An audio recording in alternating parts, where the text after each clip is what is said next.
आप जानते हो ये टेक्नोलॉजी का युग है, टेक्नोलॉजी बढ़ रही है, अभी और बढ़ेगी।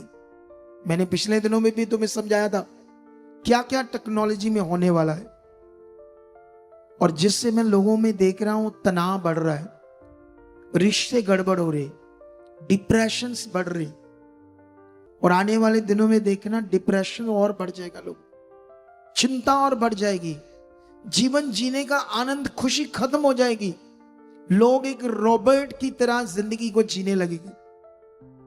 लेकिन जो खुदा के साथ होंगे वो ऊंचे किए जाएंगे, जो परमेश्वर के साथ होंगे उनके घर जबरदस्त ब्लेस होंगे। इसीलिए तुम्हें परमेश्वर की धार्मिकता को समझना है, तुम्हें इस धार्मिकता को समझकर चलना होगा कि मेरी जो भक्ति है वो मेरा परमेश्वर के साथ रिश्ता है जो मुझे निभाना है, और जिसमें उसकी इच्छा में चलना है, जिसने हमें बनाया है, जिसको पता था हमें सूरज चाहिए, जिसको पता था हमें पानी चाहिए, पहाड़ चाहिए, पौधे चाहिए, अलग अलग फ्रूट चाहिए, अलग अलग वेजिटेबल चाहिए।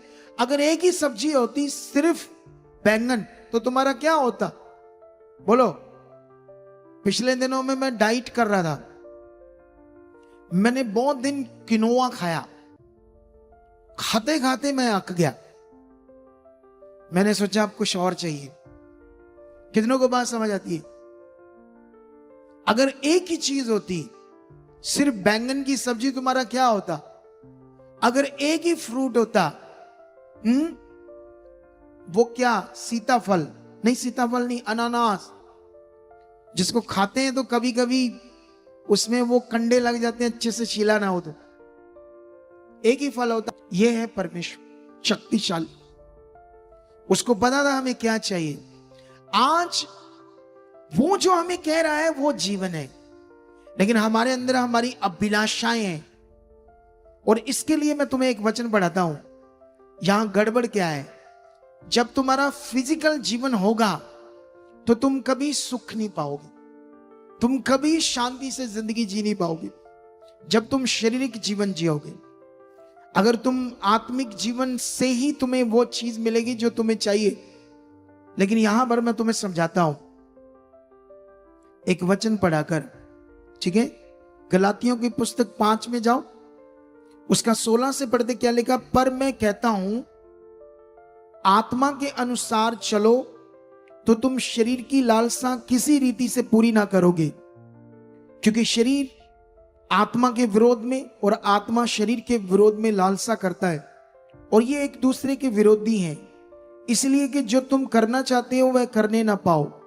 और यदि तुम आत्मा के चलाए चलते हो तो व्यवस्था के अधीन न रहे। शरीर के काम तो प्रगट है, अर्थात व्यभिचार, गंदे काम, लुचपन, मूर्ति पूजा, टोना मतलब जादू टोना, बैर, झगड़ा, ईर्ष्या, क्रोध, विरोध, फूट, विधर्म, डाह, नशे, मतवालापन, लीला कीड़ा, इसके जैसे और भी काम। ये शरीर के काम है, ये आपके अंदर है, ये परमेश्वर की धार्मिकता से खत्म होंगे। गुस्सा, क्रोध, ईर्ष्या, चोरी, झूठ, लड़ना, झगड़ना, गंदा देखना, बुरा देखना किसी को भी, ये शरीर है, शरीर। इससे इसी जीवन में लोग जीते हैं और मटीरियल चीजों की पूजा करते रहते हैं। गॉड को ना जानकर के वो कौन है, वो सर्वशक्तिमान कौन है जिसने दुनिया रची है। लेकिन यहां पर लिखा शरीर के काम तो और भी है, ऐसे ऐसे। इनके विषय में तुमसे पहले ही कह देता हूं, जैसा पहले कह भी चुका हूं कि ऐसे काम करने वाले परमेश्वर के राज्य के वारिस ना होंगे। 22 में लिखा, पर आत्मा का फल प्रेम, आनंद, शांति, धीरज, कृपा, भलाई, विश्वास, नम्रता, संयम। हालेलुया। ये आत्मा के फल है। आपके जीवन में इतना प्यार आ जाएगा, इतनी शांति आ जाएगी, इतना आनंद आ जाएगा, आप सोचोगी भी नहीं कभी, आपकी सोच से भी परे होगा। लेकिन तुम्हें आज से पवित्र आत्मा के द्वारा जो जीवन है उसे ही बोलते हैं धार्मिक जीवन, क्योंकि वो ही परमेश्वर की इच्छा में चलता है, उसी को कहते हैं भक्ति। असल में ये है भक्ति। भक्ति को बारी चीज को रखकर तुम सोचो ये मैंने चढ़ा दिया कुछ तो ये मेरी भक्ति है, ये कुछ नहीं है, ये रीतियां हैं। क्या है ये सब? मनुष्यों की बनाई हुई रीतियां। इसको कर कर तुम अब परमेश्वर के पास आए, और जब आए हो तो फिर आज का वचन 2-3 बार रिपीट करना और इसे प्रैक्टिकल करना।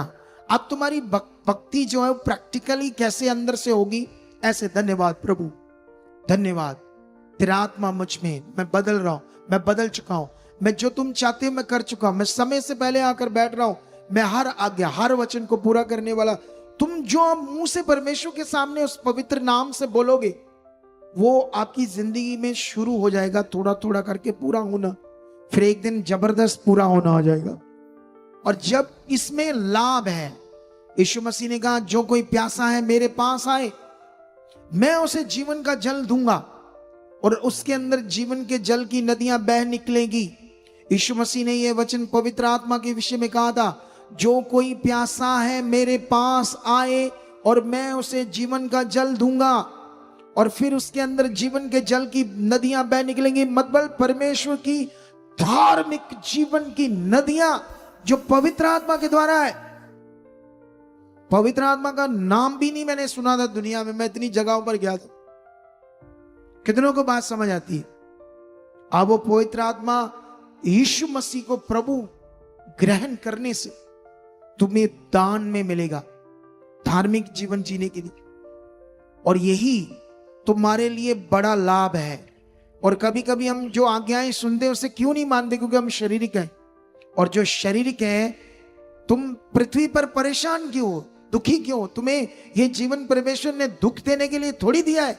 ये तो मनुष्यों का ज्ञान है जो तुम पकड़ कर बैठे हो कि आप ही, हमारे चर्चेस वाले भी यही बीच में मिक्स करके आपको ओ प्रभु तुम्हारी परीक्षाएं लेगा, ये करेगा वो करेगा तुम्हारे साथ, तुम्हें चक्की की तरह पीसेगा पहले, फिर तुम्हें ठीक करेगा, फिर तुम्हारा अच्छा करेगा। ले, वो कुछ नहीं ऐसा करता, वो बस प्यार करता। वो जो बता रहा वो करो, उसमें बढ़ जाओ, जबरदस्त सब कुछ होगा।